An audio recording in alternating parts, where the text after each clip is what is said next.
Hello everyone, welcome to Net क्रैकेट।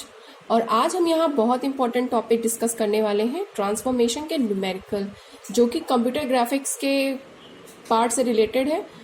तो काफ़ी time से ये रिक्वेस्ट आ रही थी कि हम टॉपिक तो पढ़ लेते हैं, बट जो उसके पेपर पैटर्न के अकॉर्डिंग न्यूमेरिकल्स आते हैं वो सॉल्व नहीं होते हैं, क्योंकि कई बार ऐसा होता है कि पेपर जैसे ही आपने सब कुछ पढ़ लिया, बट जो भी नेक्स्ट पेपर के लिए आपके लिए क्वेश्चंस आ रहे हैं उसको सॉल्व करने में दिक्कत आ रही है। तो उसी चीज़ को ध्यान में रखते ये वीडियो बनाई है मैंने, जहाँ पे मैं आज ये डिस्कस करने वाली हूँ कि पेपर पैटर्न के अकॉर्डिंग आपको क्वेश्चंस एग्जामिनेशन में कैसे सॉल्व करने हैं।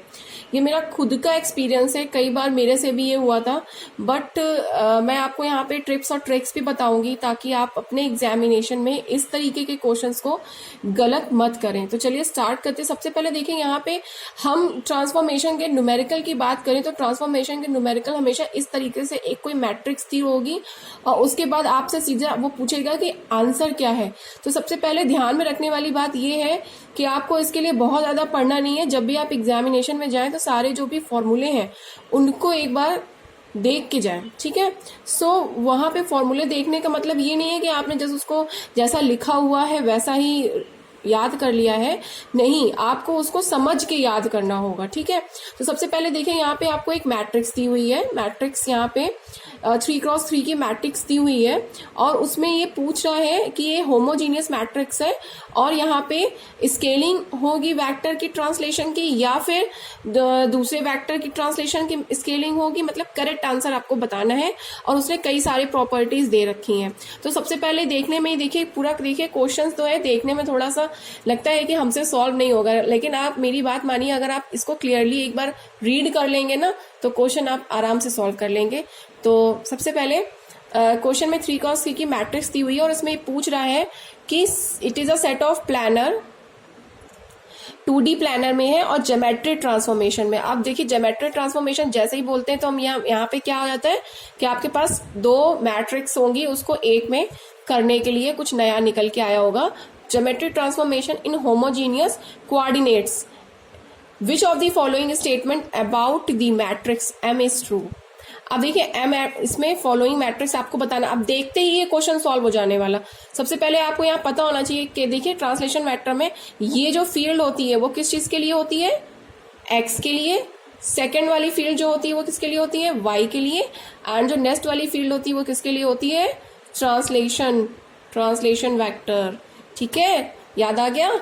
उसके बाद देखिए, फर्स्ट ऑप्शन कह रहा है M represent first scaling of vector 2,1 followed by translation of vector 1,1। अब देखिए, यहाँ पे सबसे पहले 1 X है, Y है।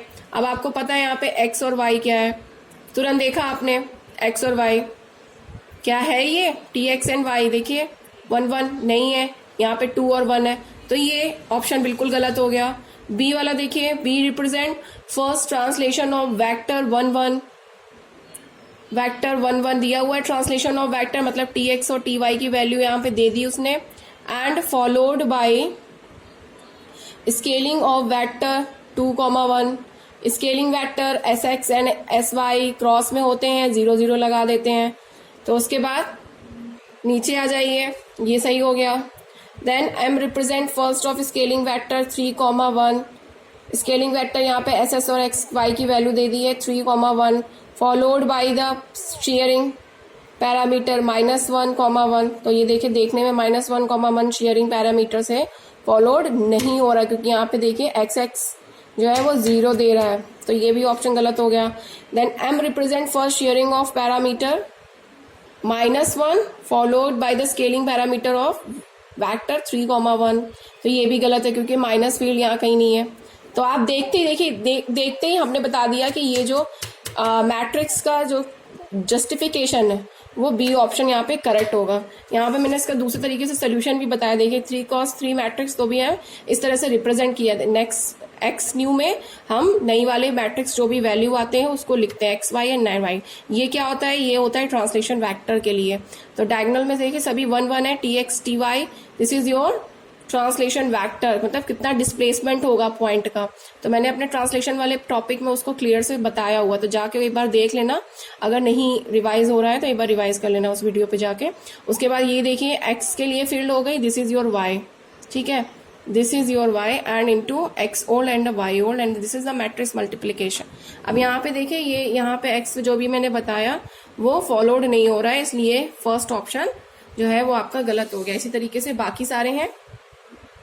तो I hope you understand well. अगर कोई क्वेरी है तो प्लीज आस्क कर सकते हो और कमेंट बॉक्स में कमेंट करके पूछ लेना, तो डेफिनेटली मैं बता दूंगी। Okay, thank you for watching me, have a nice day.